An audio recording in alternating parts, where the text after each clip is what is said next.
We are all free to make choices. Whether we make them or not is your prerogative.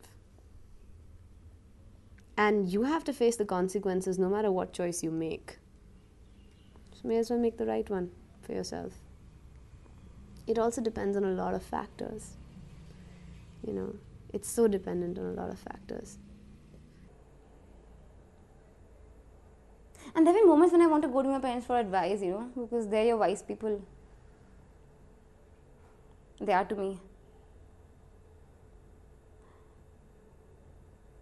And I can't. I think with a woman it's a different kind of blame, because I think with a girl it also has to do a lot with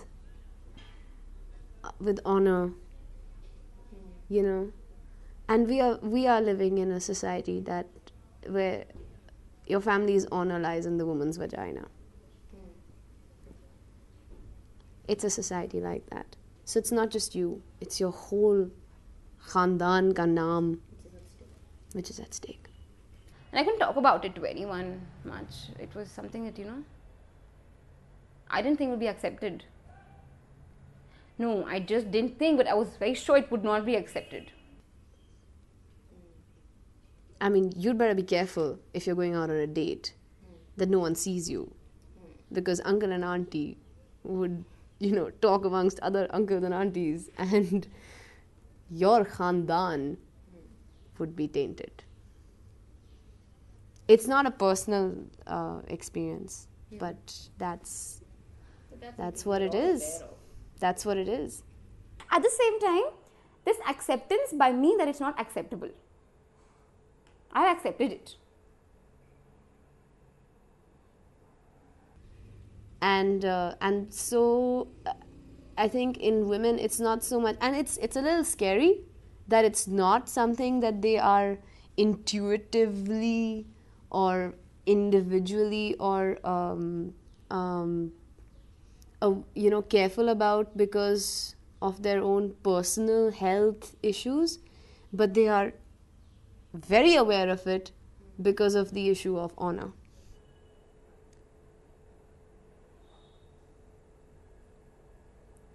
And I've read things about, you know, virginity being this big thing,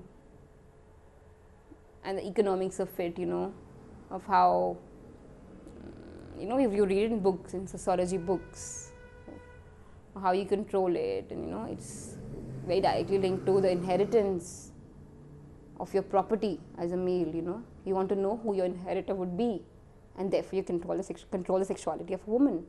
You control her mobility. Otherwise, you would know कि तुमने इतना कमाया, इतना घर बड़ा है तुम्हारा, बाप दादा का, ancestors का. Who's it going to? You should know, no? And the only one who knows really is the woman, and therefore you control her.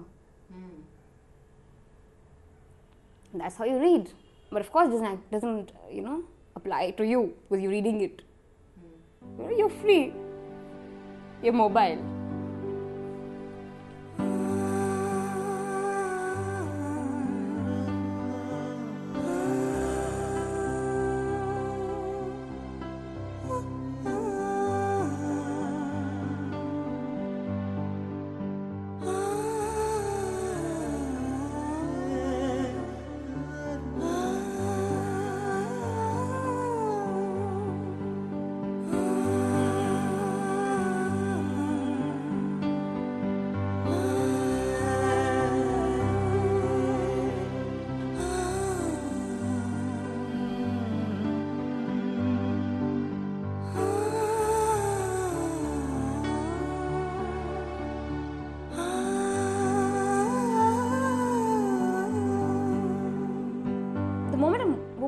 Girl is born, जैसे लड़की है तो क्या हुआ, लक्ष्मी तो है. Negotiation begins there. You're justifying her birth by saying she's Lakshmi. Then she's good in studies. लड़की है तो क्या हुआ, इतना अच्छा पढ़ती है, देखो, she's such a good girl. So she's good girl by being a good student, which are not entirely the same thing, you know, they're not same things. Then she becomes good at housework and she becomes a good girl. A guy can be Raja Puttar, you know, He can go on motorbike and in his car with loud music. He's still Rajaputtar. A girl does that, she's not Rani Putri. Whatever. There's not even a term like this, see? Yeah. So, constantly she's negotiating. If a guy gets a girl home, I know in my parents' circle, quite proudly they say, oh, my son has his girlfriend, you know. They can't say about the daughter like that, you know. Or, you know, my daughter has a boyfriend, you know. It's... Yeah. So, she has to negotiate for all those things. If she's getting a guy friend to her house, she has to go to her parents before that and say, okay, like, he's coming and, you know, we're studying together. And again, she's negotiating constantly. It's very strange because I can't cook. I don't even know how to drive.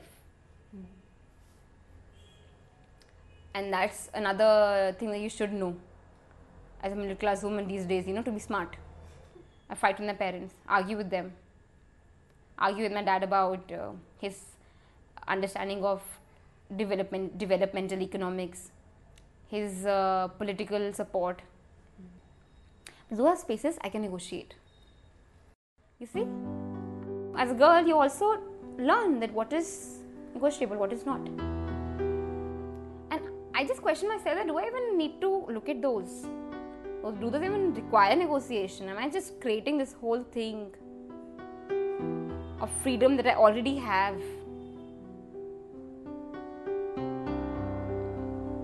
But yeah, because I don't touch them, I'm a good girl. I don't know if I've answered you.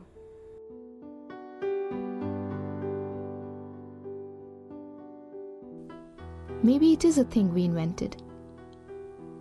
Or maybe the truth is that in a country of just over 1 billion, human life and suffering is so recurrent a nightmare that we aren't scared of it anymore.